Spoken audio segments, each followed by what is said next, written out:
पूरे देश में राम मंदिर के लिए बहुत उल्लास है, लेकिन इसी देश में कुछ लोग ऐसे भी हैं जो अयोध्या की तस्वीरें देखकर आज दिन भर दुखी होते रहे, खुश नहीं हुए।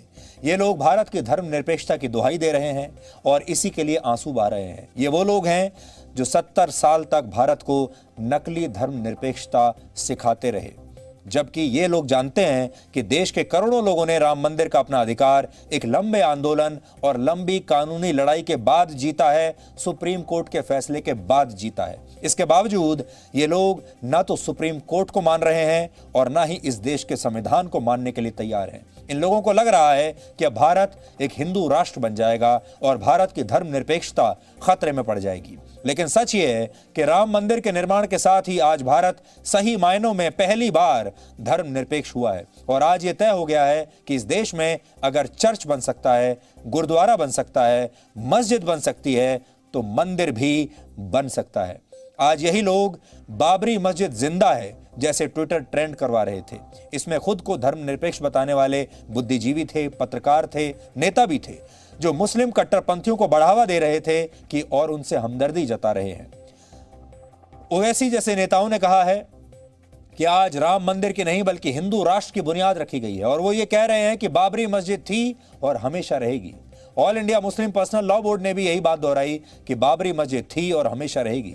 इसके लिए मुस्लिम पर्सनल लॉ बोर्ड ने टर्की के हाया सोफिया का उदाहरण दिया, जिसे कई सदियों के बाद अब एक मस्जिद में बदल दिया गया। हाया सोफिया के बारे में हम आपको पहले भी बता चुके हैं कि कई सदी पहले वो एक मस्जिद थी जिसे चर्च में बदला गया, फिर वो सेकुलर टर्की में म्यूजियम बन गई और अब उसे फिर से मस्जिद बना दिया गया। पर्सनल लॉ बोर्ड जैसे संगठन अब ये कह रहे हैं कि स्थितियां एक जैसी नहीं होती, स्थितियां बदलती हैं, इसलिए अल्पसंख्यक समाज को अपना दिल नहीं तोड़ना चाहिए। यानी ऐसे संगठन अब भी मुस्लिम समाज को भड़काने की पूरी कोशिश कर रहे हैं, जबकि यही संगठन अयोध्या के विवाद में अपनी कानूनी लड़ाई हार चुके हैं। फिर भी ये लोग ना तो अदालत के फैसले को मान रहे हैं और ना ही इस देश के संविधान को मान रहे हैं। हमारी आप सबसे अपील है कि ये लोग मुसलमानों के असली नुमाइंदे नहीं हैं। ये लोग मुस्लिम वर्ग के जो लोग हैं उनके असली नेता नहीं हैं। इन लोगों ने छोटी छोटी दुकानें चला रखी हैं और ये लोग जानते हैं कि जब तक हिंदू मुसलमान लड़ेंगे नहीं तब तक इनकी राजनीतिक दुकानें चलेंगी नहीं। और इन लोगों की जो राजनीतिक दुकानें हैं वो तभी चलती हैं जब ये राम मंदिर का विरोध करें। ये लोग भूल गए हैं कि ये नया भारत है, ये 2020 का भारत है। अब भारत धर्मनिरपेक्ष हो चुका है। यहाँ जितना अधिकार हिंदुओं का है उतना ही मुसलमानों का है, उतना ही सिखों का है, उतना ही ईसाइयों का है। ये लोग इस बात को शायद समझते नहीं।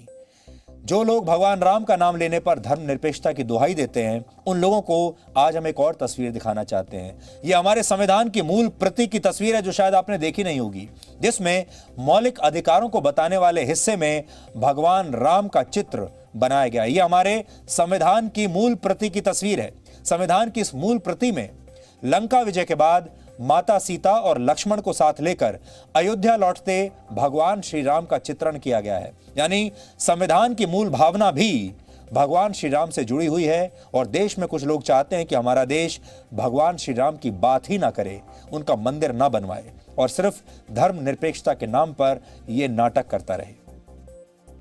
ये भगवान राम की शक्ति है, ये करोड़ों लोगों की आस्था की शक्ति है कि भगवान राम का नाम मिटाने का प्रयास किया गया, उनका मंदिर नष्ट किया गया, उजाड़ दिया गया, उन्हें वर्षों तक टेंट में रहने के लिए मजबूर किया गया। लेकिन लंबी लड़ाई के बाद आखिरकार देश की सामूहिक भावना की जीत हुई और भगवान श्री राम को इस देश में उनका उचित स्थान और एक भव्य मंदिर का अधिकार मिला।